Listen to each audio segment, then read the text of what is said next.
Welcome to the Deep Dive, where we sift through the sources, the news, the history, and the notes to bring you the essential knowledge and insights you need to truly understand a topic. And today we're undertaking, well, quite a profound exploration, really, almost generational. Yeah. We're tracing the life and the defining career arc of Julian McMahon, a man whose existence was marked by these massive, kind of unexpected transitions. Right, from growing up in like a political palace in Australia. Exactly, to becoming, arguably the ultimate on-screen villain in Hollywood. It's quite the journey. And this deep dive, it feels necessary because of the recent news. Julian McMahon, the Australian-American actor, he passed away recently, July 2nd, 2025. He was only 56. Yeah, such a loss. And our sources for this, they're incredibly rich. They allow us to go, I think, far beyond just a standard biography. How so? Well, we can detail his really unique heritage, that pivotal shift he made from the fashion world into acting, and then dive into those complex, often morally ambiguous roles that, really secured his place as a dramatic powerhouse. Okay, so what's the first thing that really jumps out? What immediately defines his story? I think it's the sheer unlikelihood of his starting point. I mean, when you talk about biographical details that demand attention, Yeah. the fact that he was the only son of Sir William McMahon, a former Prime Minister of Australia, that's just impossible to overlook. Right. That's not your typical Hollywood backstory. Not at all. That high political pedigree, it created this whole world of expectation and scrutiny that most actors just never encounter. It really sets the stage for a life that was kind of constantly negotiating between maybe duty and desire. Absolutely. And that's our mission today, isn't it? To really analyze that negotiation. We need to unpack that privileged but definitely complicated upbringing in Sydney. Understand the critical pivot he made to U.S. television. Explore the true cultural impact of roles like Dr. Christian Troy or Cole Turner in Charmed. And examine why he consistently seemed to gravitate toward characters defined by their complexity, their darkness even. Yeah. We're tracing that thread basically from a huge political family name. To the ultimate dramatic antihero. Okay, so how are we structuring this? Well, I think we should start by grounding ourselves in the environment of his Sydney years. The wealth, the influence, the formal structure of his childhood. Makes sense. Then we'll move into the rapid career pivot he engineered. We need to analyze the critical struggles and breakthroughs in his early acting career. Got it. After that, we'll dive into what you might call the golden era of his career, specifically Nip Tuck and his foray into the superhero world. Right, Dr. Doom. Exactly.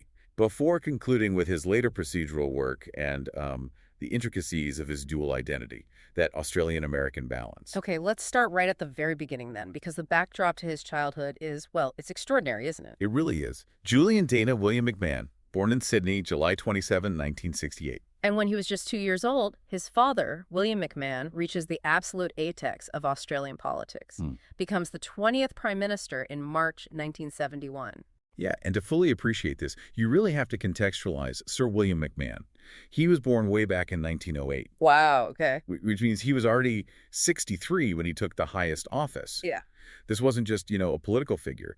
This was a man whose entire worldview, his parenting style probably, was rooted in a vastly different, much more formal post-war Australia. That's a huge age gap. Huge. Yeah. And this distinction, as we'll probably see, it likely created a deep sort of structural generational gap between father and son from the get-go. And the sources, they paint a really vivid picture of the environment he grew up in, right? Yeah. His parents were this power couple, but defined by two different powerful spheres. Totally. His father, the political titan, but his mother, Sonia Nay Hopkins, was arguably just as influential, but in the social and cultural landscape. How so? Well, she was described as an heiress, a really prominent socialite and a genuine fashion icon. Her choices, apparently, often dominated Australian news cycles. So the sheer visibility of their family life must have been immense. Constant spotlight. Intense. Yeah. Absolutely intense. And the public focus was so strong, the private life seemingly had to conform to the demands of politics. Yeah. And the source material highlights this quite unique arrangement during his father's time as Prime Minister in Canberra. Who was that? Sonia McMahon, prioritizing her role alongside her husband, apparently made the decision to leave their 3 children, Julian and his 2 sisters, in the care of a full-time nanny back in Sydney. Wow. Okay, that detail that's a crucial nugget, isn't it? I think so. It gives us a real sense of maybe the emotional complexity of that upbringing. It was privileged, sure, steeped in wealth and high society. Definitely. but perhaps emotionally distant, or just very rigidly structured. The kids were raised in a world of protocol, not necessarily constant parental presence, because it was dictated by the demands of national leadership. And you have to think this environment fed directly into the man he became. Maybe specifically his attraction later in life to those damaged characters we mentioned. Oh, so? Well, he himself reflected on that profound generational gap with his father. He noted that his father, born in 1908, must have navigated, and I'm quoting loosely here, a strange misunderstanding of how you were parented in 1908 versus how you parent in 1972. It would have been so conflicting. That really speaks volumes. It does. It Yeah. speaks to the formality, the distance, maybe the high, unsaid expectations that must have just dominated his earliest years. And that pressure cooker of expectation, it clearly followed him straight into his education. He attended the exclusive, private, boys-only Sydney Grammar School. Which was a direct reflection of the family tradition, right? His father had also attended. Everything seemed to be pointing toward a continuation of the family legacy law, finance, maybe politics. Yeah, the expected path. Yet, his academic career almost immediately suggests a young man searching for an exit ramp. Really? Yeah, he briefly studied law at the University of Sydney. That's the traditional path for the elite. But then he quickly shifted gears to economics at the University of Wollongong. Different focus. Very different disciplines. It indicates he was kind of trying on different traditional suits, maybe finding none of them fit, or perhaps none of them really spoke to his internal needs. It shows a fundamental restlessness pretty early on. And here's where the narrative takes that really sharp turn. A definitive break from the McMahon expectations. Right. At the young age of 17, he completely abandoned his academic pursuits. Just walked away. Walked away. And pivoted straight into the international modeling circuit. And this wasn't just dipping his toe in, he dove straight into the deep end, traveling to all the major fashion hubs. Los Angeles, New York, Milan, Rome, Paris. That's a huge change. It feels almost like a psychological rejection of that political and formal life he grew up in. Doesn't it? He swapped the rigid structure of Sydney grammar and the expectations of law school for the complete fluidity, the aesthetic focus, the travel inherent in high fashion. It's the first major indicator he was going to forge his own path, one focused on image and performance, entirely outside the shadow of his father's legacy. Did the sources give any indication, though, whether his father's legacy ever helped him professionally during this pivot? Or was it only a burden, do you think? That's a really good question. In the context of the modeling world itself, the political connection was probably generally irrelevant, or maybe even a little detrimental, adding a layer of stiffness to a world craving rebellious beauty. Right, not really the vibe. Not really. However, the wealth and the social connections, they certainly provided that foundation of privilege. The ability to travel internationally, to move comfortably in high circles, and crucially, the freedom to just abandon university studies without immediate financial pressure. So the benefit was more indirect. It provided the runway, maybe, but the name itself didn't open the doors to the modeling agencies. That seems to be the case. The name recognition might have been there, but not necessarily in a helpful way for that specific industry. And then, ironically, the very moment that forced him to kind of reconnect with his political roots was the catalyst for his acting career. It's such a crucial connection in the story, isn't it? In 1988, he's working overseas. His father dies. He has to return to Australia for the funeral. Unnecessary return to that Sydney world he'd essentially left behind. Exactly. And while he was home, he filmed several prominent Levi's commercials, just sort of capitalizing on his modeling profile, maybe. Okay. And this visibility, specifically from those commercials, directly led to his very first major acting gig on that hugely successful Australian soap opera, Home and Away. So, a moment of profound personal closure, attending his father's funeral, unintentionally opens the door to his professional destiny. He walks out of modeling, pauses briefly back in the political world, and lands straight on a soap opera set in Summer Bay. The contrast couldn't be sharper, really. From Parliament House lineage to beachside drama. Yeah. And that Australian launchpad, it was rapid, but it seems like it was designed to be temporary from his perspective. After the Levi's visibility, McMahon immediately made his debut in a short-lived daytime soap called The Power of the Passion. He played a character named Kane Edmonds. It was brief, but it was his entry ticket into acting. And that quickly led to the role that really defined his initial fame back in Australia, playing Benito Benluccini, who was a soldier on Home and Away. He joined that show in 1990. And Home and Away was, it was a massive cultural institution in Australia and the UK back then. It instantly granted him major recognition, household name stuff. But his time there was, quote, short, wasn't it? Very short. He joined in 1990 and chose not to renew his contract. He left with the actors playing his on-screen wife, Carly Lucchini, in late 1991. So just over a year, really. Yeah. And the sources make it pretty clear. His ambition lay across the Pacific. He was focused squarely on the much larger or globally dominant U.S. market. But that transition, it wasn't exactly the smooth ascent you might expect, right? Especially for a handsome, well-connected son of a former prime minister. No, far from it.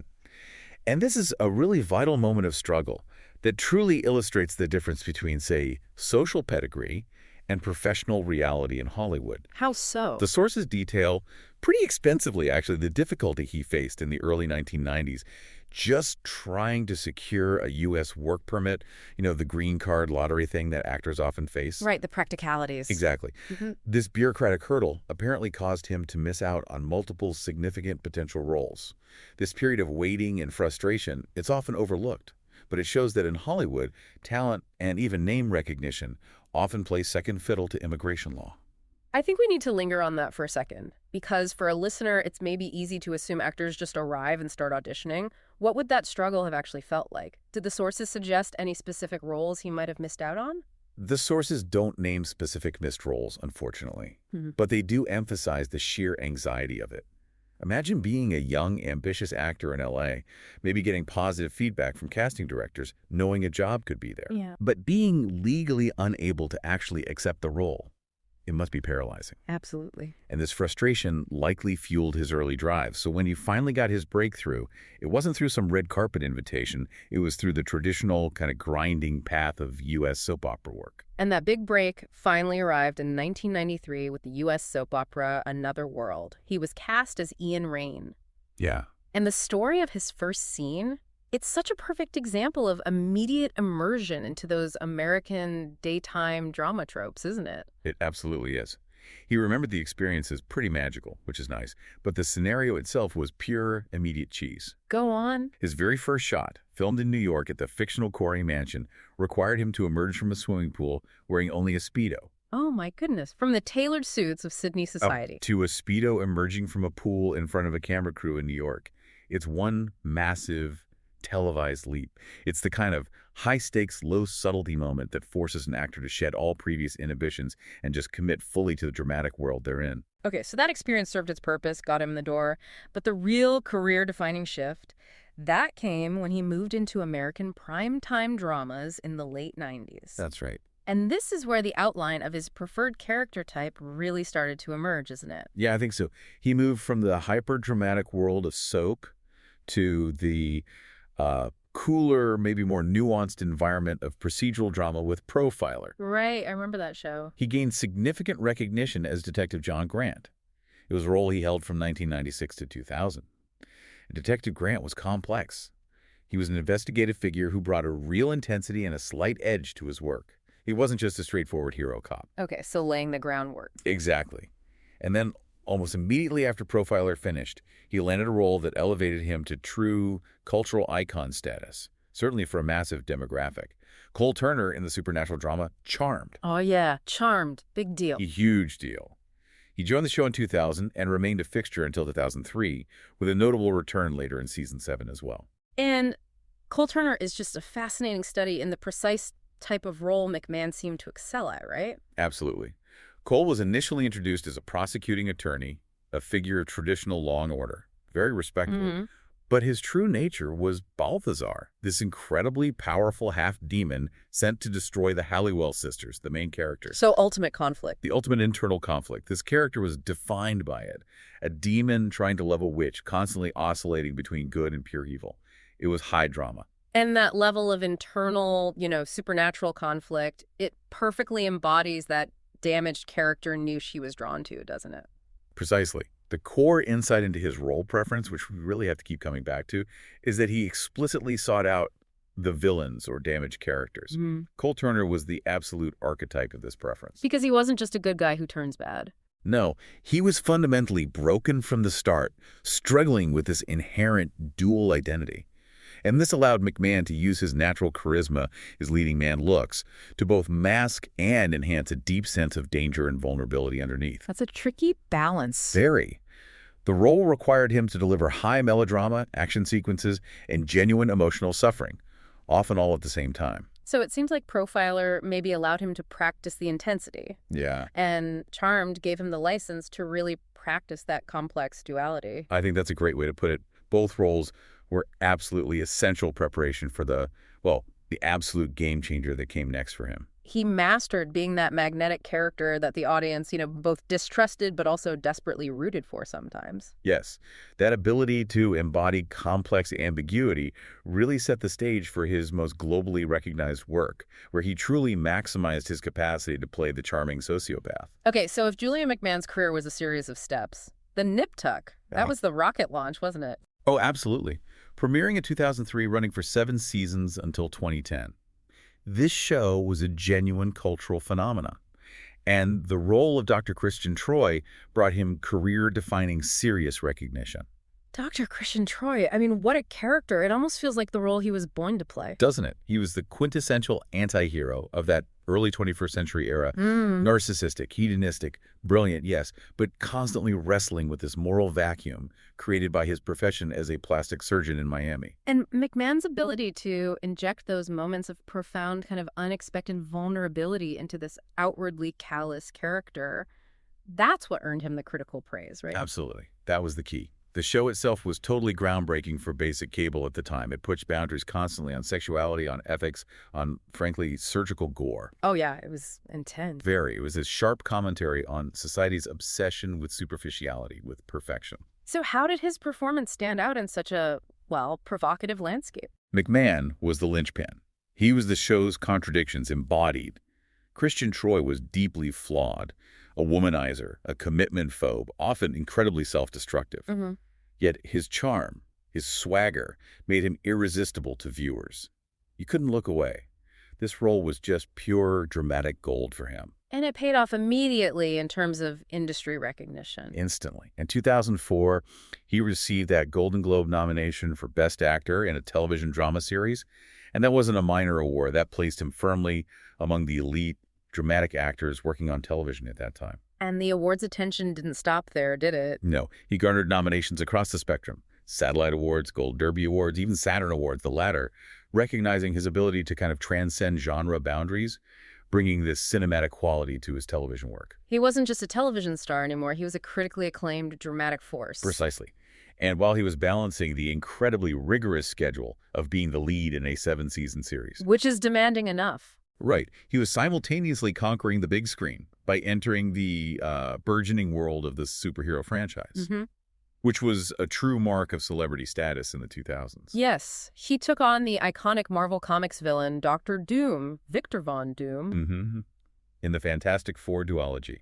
Started in 2005, reprised the role in the 2007 sequel, Fantastic Four, Rise of the Silver Surfer. And this casting choice, it just reinforces that narrative thread we've been following, doesn't it? Completely. When Hollywood needed a villain who was, physically attractive, highly intelligent, menacing, and capable of both corporate and literal world domination. McMahon was their guy. He was their guy. Yeah. Dr. Doom is, in essence, kind of an amplified, superpowered version of Dr. Christian Troy, a man whose ego and ambition just completely supersede morality.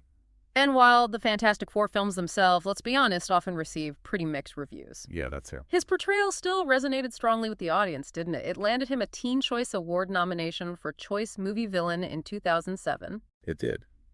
He was also recognized for his action work, getting a nomination for Choice Movie Rumble, sharing that nod with Chris Evans, who played the Human Torch. So he was mastering that dual appeal, dramatic complexity for the critics with Nip Tuck, charismatic menace for the fans with Fantastic Four. Exactly. And it's important to place him in the cultural context of that specific moment, the mid-2000s. Our sources mention this really fascinating contextual detail around the height of his fame, with Nip Tuck doing incredibly well and Dr. Doom making him a movie villain. Julian McMahon's name was actively circulating in discussions to replace Pierce Brosnan as James Bond. Wow, really? James Bond. Hmm. That's remarkable. From the son of an Australian PM to a contender for arguably the most famous British spy role in cinema. Isn't it remarkable? Why do you think he was seriously considered for Bond, especially considering he was making his name playing these deeply immoral characters? Well, I think it speaks volumes about his unique combination of qualities. James Bond requires sophistication, right? A tailored aesthetic, an inherent sense of danger, and international appeal. McMahon possessed all four. His Australian politically privileged background kind of gave him that natural air of tailoring and sophistication, while his professional history as Christian Troy and Dr. Doom supplied the necessary edge, that suggestion of darkness lurking just beneath the polished surface. So he was dangerous, sophisticated, and internationally known. Exactly. He could project power without being overtly crude, which is kind of the perfect Bond paradox, isn't it? Yeah, that makes sense. That whole era truly cemented his status then. He wasn't just working, he was thriving across both film and television. Definitely. And we should probably briefly highlight the breadth of his filmography during this period too, just to show how in demand he was. Good point. He starred in that psychological thriller Chasing Sleep back in 2000, alongside Jeff Daniels. Right. Then in 2007, he was in the supernatural thriller Premonition with Sandra Bullock. Yeah, big names. And he joined that impressive ensemble cast of the action film Red in 2010, working with stars like Bruce Willis, Morgan Freeman, Helen Mirren. My list. He was a true Hollywood utility player during that time, capable of pivoting between a dark, cerebral character study like Chasing Sleep and a major studio thriller like Premonition. This entire period, really, from about 2003 to 2010, was his golden era. He fully leveraged the charisma and the intensity he'd honed in those earlier dual identity roles. Okay, so as we move into the 2010s and beyond, the industry demands shifted a bit, and so did his career focus, it seems. We see him make a significant, though maybe brief, return to his roots in 2018. Yeah, for the Australian comedy Swinging Safari, which was set way back in the 1970s. Pure nostalgia trip, then. Totally. It required all the period detail, including the infamous 1970s handlebar mustache he had to sport for the role. Right? But the physical transformation, or even the comedic tone of the film, that wasn't actually the biggest professional challenge he faced in returning to his home country for that project. Oh, what was That specific challenge, which he highlighted himself in the source material, it's incredibly telling about his whole journey. Go on. He noted that after decades of working in American television, training his ear and his mouth to sound distinctly American for professional success, he found it genuinely difficult to perform with an authentic Australian accent for the film. Wow. That's more than just a simple anecdote, isn't it? It's a powerful metaphor, I think, for his assimilation into the U.S. industry. His professional identity had been so thoroughly absorbed by Hollywood That the very linguistic marker of his birth country had become an effortful performance. Exactly. He had successfully Americanized his acting persona so completely. It really underscores the depth of his commitment to his career abroad. And the cast of Swinging Safari, it was a real who's who of Australian talent, wasn't it? Guy Pearce, Kylie Minogue, Radha Mitchell. Absolutely. And this brought him into a particularly unique interaction. The source material mentions a specific, apparently improvised kiss scene where couples partner swapped during a party scene. Okay. And his kissing partner in that improvised moment was Kylie Minogue. Kylie Minogue, who was his former sister-in-law. Exactly. Due to his first very short marriage to her sister, Dani Minogue, years before. To share an improvised, slightly scandalous kiss scene with your former sister-in-law on a movie set in your home country? Wow. It kind of encapsulates the tightly interwoven and very public nature of Australian celebrity, doesn't it? Personal and professional lines just blurring completely. It really does. Okay, so following this brief return home, he then transitioned into the maybe more stable, reliable world of American broadcast procedurals. That's right. He took on the lead role of Jess LaCroix in the CBS crime drama FBI, Most Wanted, starting in 2020. Which marked a pretty distinct career shift, didn't it? I think so. He went from playing those morally gray, often narcissistic leads in edgy cable dramas. Like Christian Troy. Right. To embodying a more traditional, heroic, though still damaged federal agent leading an elite fugitive task force. It was a big commitment to a large franchise. And he made guest appearances in the other FBI shows, too. Yeah, the parent series, FBI, Okay. and the spin-off FBI, International. It was a whole connected universe. And the sources mention his specific connection to this character, Jess LaCroix. After years of chasing complexity, he apparently stated that when he received the script for FBI, Most Wanted, he had an aha moment.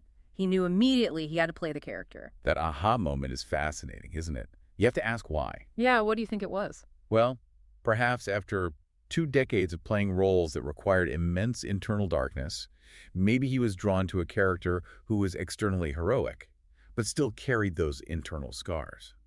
Jess LaCroix was a widowed father, burdened by responsibility and loss. So it allowed him to maintain the depth and weight he was used to. Maybe, but within a more traditionally heroic framework, it allowed him to explore the damaged man who was trying to do good, rather than the damaged man who just embraced chaos like Christian Troy often did. It sounds like a potentially natural evolution for an actor looking for longevity in a major network procedural. It could be seen that way. However, he ultimately chose to depart the series relatively early, midway through the 3rd season. Right. His final episode was titled Shattered, airing in March 2022.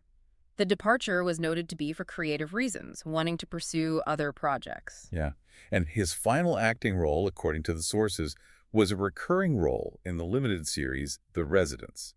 He played Stephen Roos for 6 episodes in 2025. And there's an undeniably poignant symmetry here, isn't there? A moment of profound, completely unintended synchronicity. There is.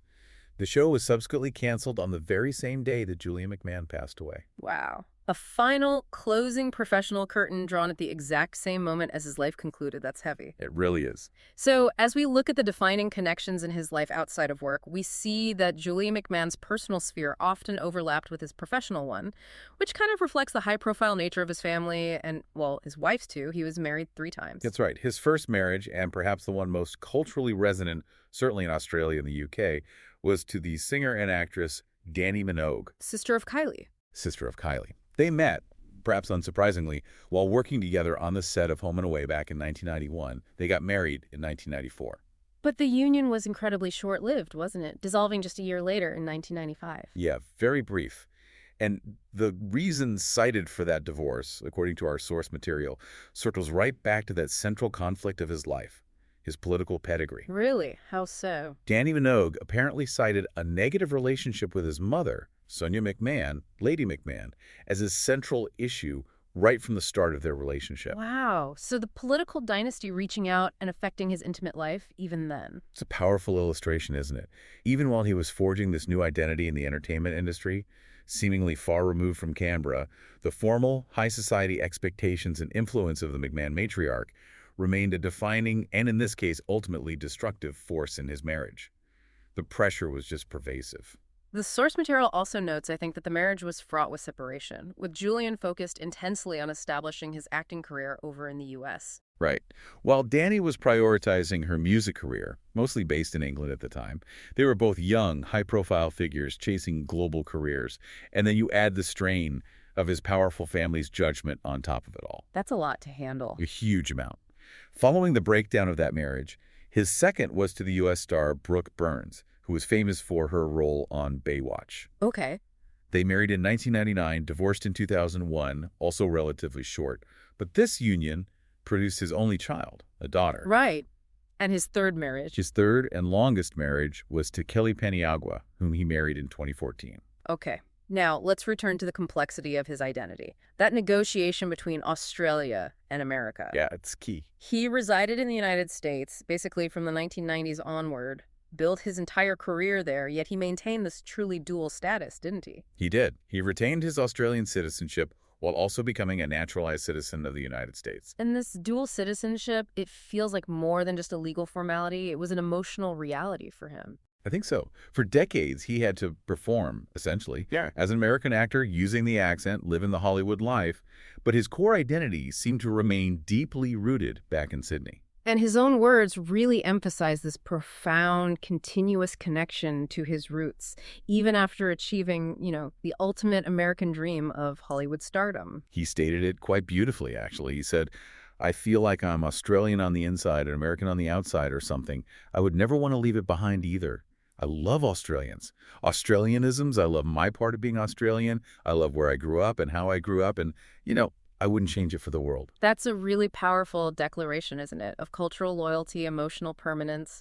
It suggests that those formative Sydney years, despite maybe their rigidity and conflict, they provided this unshakable foundation for the man who would eventually thrive in the, let's say, chaos of American drama.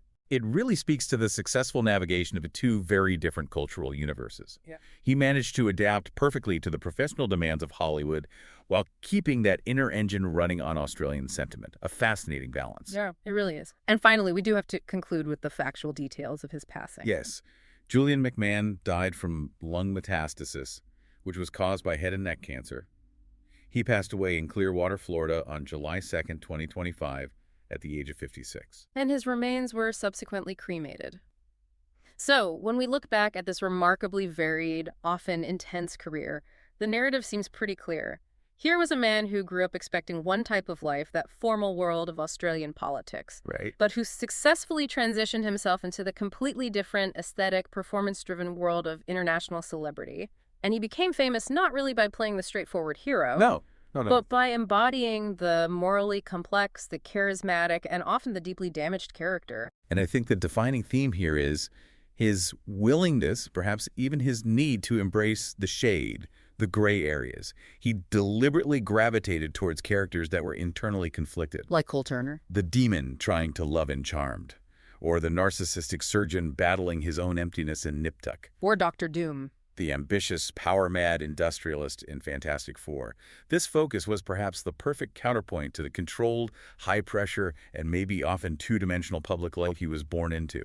His art became the exploration of the complicated darkness his upbringing may not have really permitted him to express openly. It's an incredibly potent irony, isn't it? The son of a prime minister becomes internationally renowned as an amoral plastic surgeon and one of Marvel's most notorious supervillains. It really is. His career demonstrates just how far one can move from their origins while still, perhaps, carrying the internal tensions those origins created. Which raises, I think, an important question for you, the listener, as you reflect on Julian McMahon's legacy. Yeah. Since his greatest successes centered on embodying these morally ambiguous figures that audiences, let's face it, find so compelling, consider the unique power dynamics at play there.